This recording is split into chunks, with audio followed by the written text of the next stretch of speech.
So hello students, we're almost at the end of this course. I hope that you are learning a lot about witchcraft and Wicca, and that you're already forming an idea of if this will work for you or not. I wanted to talk to you about some of the things that you can do. And of course, you can do this also, these vocations. You don't have to be a Wiccan. I mean, there's a lot of things that you can see over here that you can do in every day, right?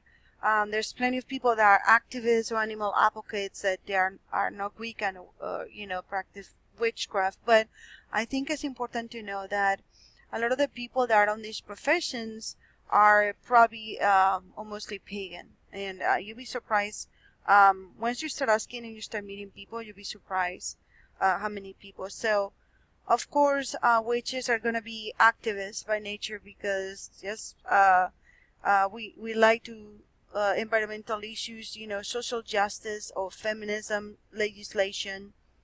Starhawk, and she has a book that's called The Spiral Dance, which is a very old book, and she's the founder of the Reclaiming Tradition, which is known for its political activism, and it is a very spiritual and non-violent slant.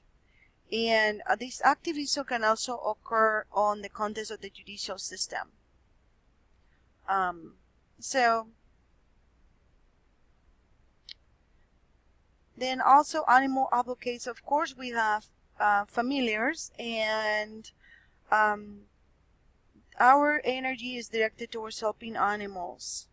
And some people that are it is actually interesting, because a lot of the people that have a lot of affinity with animals, that I found, and normally they don't consider themselves Wiccans. But normally, if you have a lot of affinity with animals, that means that your chi or your energy force is extremely high, and you're vibrating at a very high energy, and animals are attracted to that.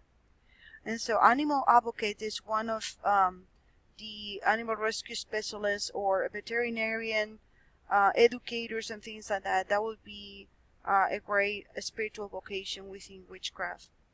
Artists and artisans, of course. There's a lot of artists and artisans with visual art, singing, costume design, and anything that helps them celebrate and express the god and the goddess.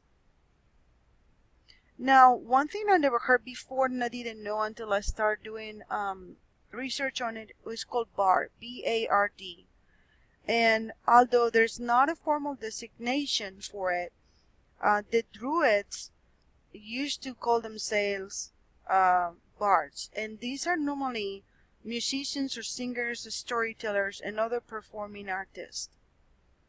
Chaplains, we have a lot of spiritual counselors, not only in Wicca but also in military units, in hospitals, retirement homes, and even youth programs or prison.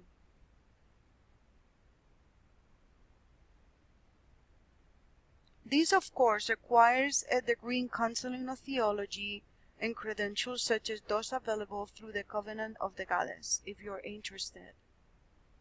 Now, communicators, a lot of people in witches work to keep information flowing in the craft as community, as newsletters or magazine editors. And you can find a lot of website designers, bloggers, or radio hosts.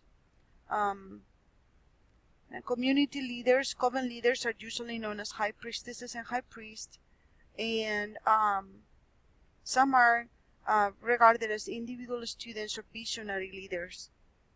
So a lot of witches serve as officers in regional and national organizations.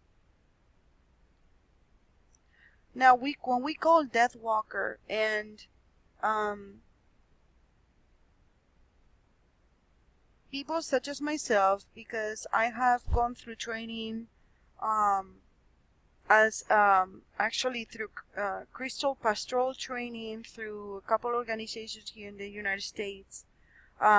But instead of, normally it's called like a priest that does the last rites, we call them death walkers. And death walkers are priestesses and priests that serve as hospital chaplains and grief counselors, or also called psychopomps. Psychopomps are those who communicate with the departed and help them on their way to the next life. These require specialized training, such as the one available in the School of Shamanic Studies at Argentine. And this is a calling that cannot be entered into it lightly.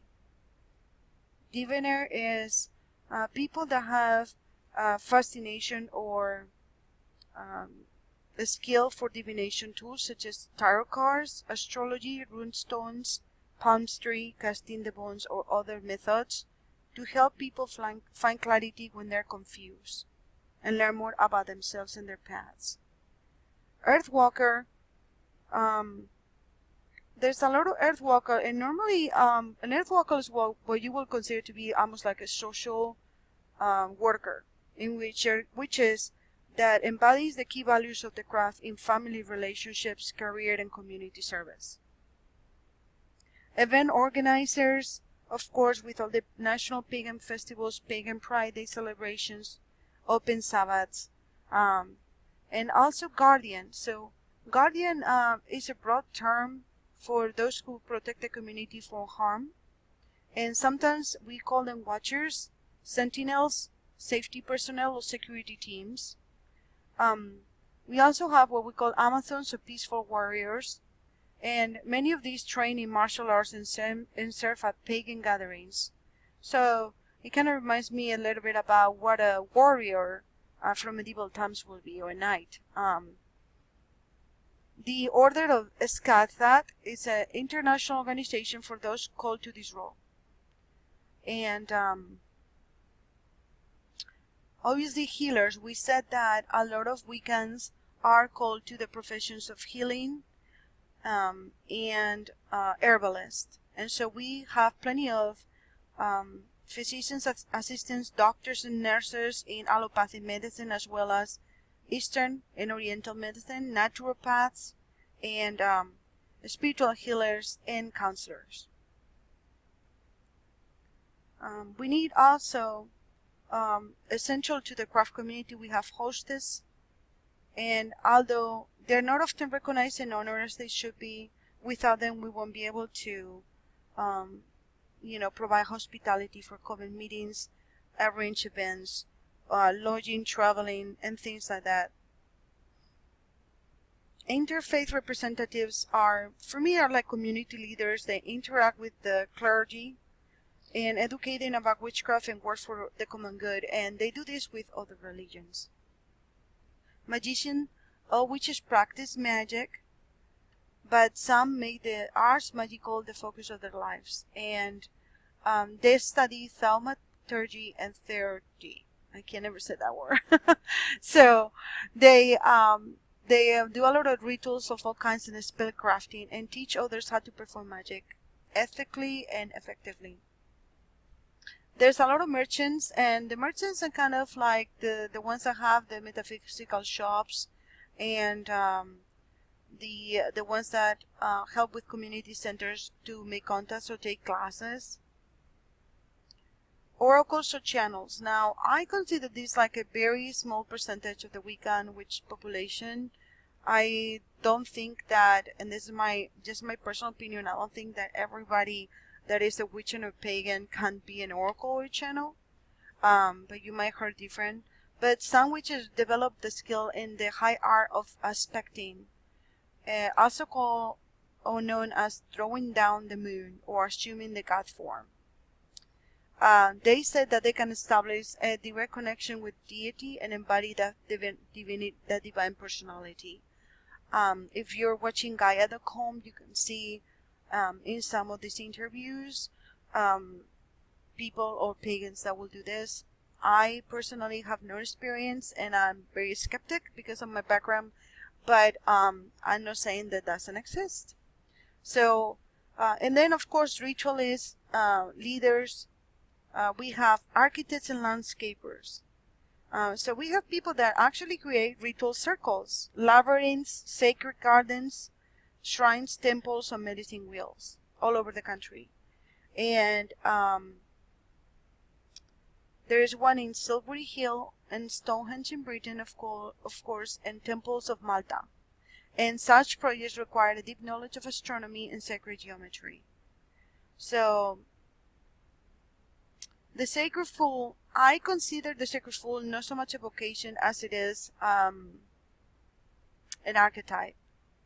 And the sacred, also called the sacred clown, is honored in many Native American religions and has become important in pagan circles.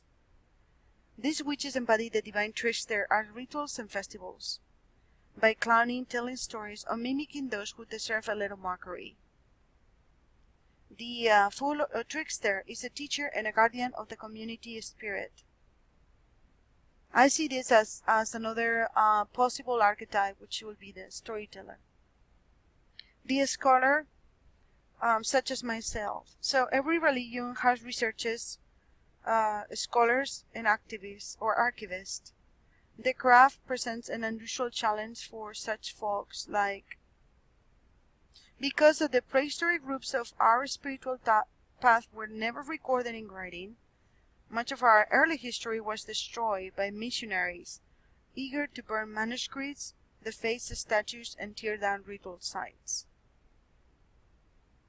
So there's a lot of pagan scholars who can illuminate any part of these to provide a gift for all. And of course teachers. Anyone who teaches witchcraft or is associated skills is a teacher.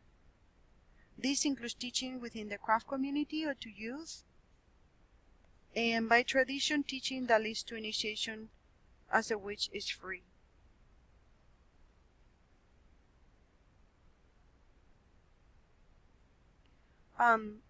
And finally, I know that a lot of people would think, well, do you have to be holy or pure enough to be a priest or priestess? So the answer is, you don't have to be perfect to have a sacred calling, but you do have to be committed and self-aware and willing to work continuously on yourself to learn and grow and transform, so that you are a credit to the goddess and the god. The point is that witches are no mainstream clergy, but they're involved in the sacred in their own unique ways.